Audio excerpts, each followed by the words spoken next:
Hi everybody, welcome back to this week's My Weekly Rage Fix. This week's Torah portion is Parshas Bahaloscha.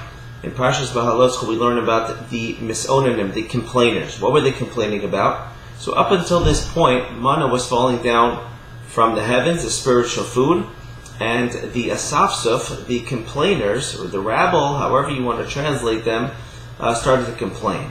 What was their complaint? Well, they had wanted meat. The verse says like this. It says, "Va'asafsaf asher b'kirbo," and the rabble, the complainers that were amongst the nation, Abu Taiba, they had a very strong desire. V'yeshuva v'yifku kam b'nei Yisrael, and even the Jewish people once again wept.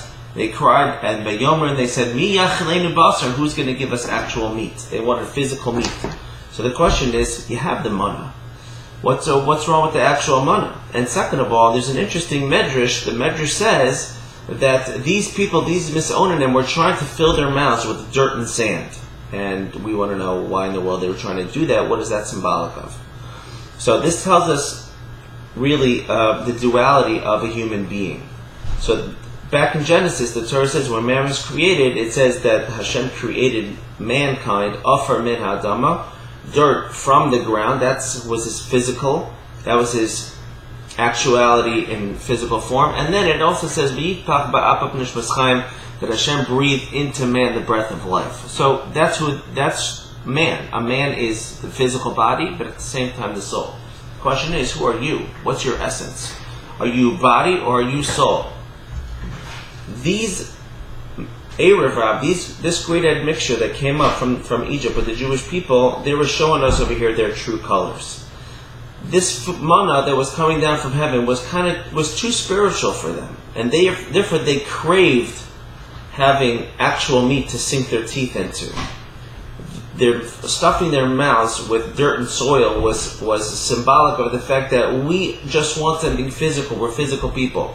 Why? Because they grew up in Egypt, and in Egypt was a very materialistic, very body place, and therefore they eventually showed their true colors by showing what they really stood for. The Jewish nation, however, they were a nation that was all soul.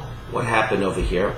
What happened over here, another lesson that we're learning is that we see that people can get swept up with their surroundings.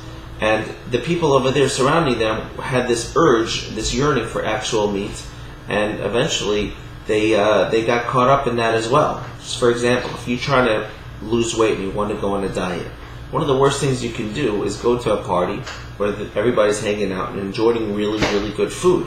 Why? Because as much resolve as you have not to eat, but if you go there where they're eating, eventually your resolve can possibly break down. It takes superhuman effort to overcome that, especially if the food really is good.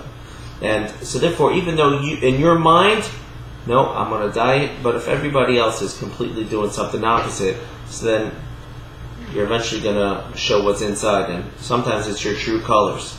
So we're learning a few lessons. First of all, be careful with the people you hang around with. Second of all, your true colors really shine forth when you're tested. You're one way when you're home and nothing's around you, but when you're somewhere else, so the question is if you can hold up over there as well. Are you body or are you soul? Who's in charge of who? Is your body in control of your soul, or is your soul in control of your body? So let us shine forth our true colors and show that soul is more important for us, and don't get caught up with what the outside world is trying to influence you to do. Have a great Shabbos. Talk to you next week.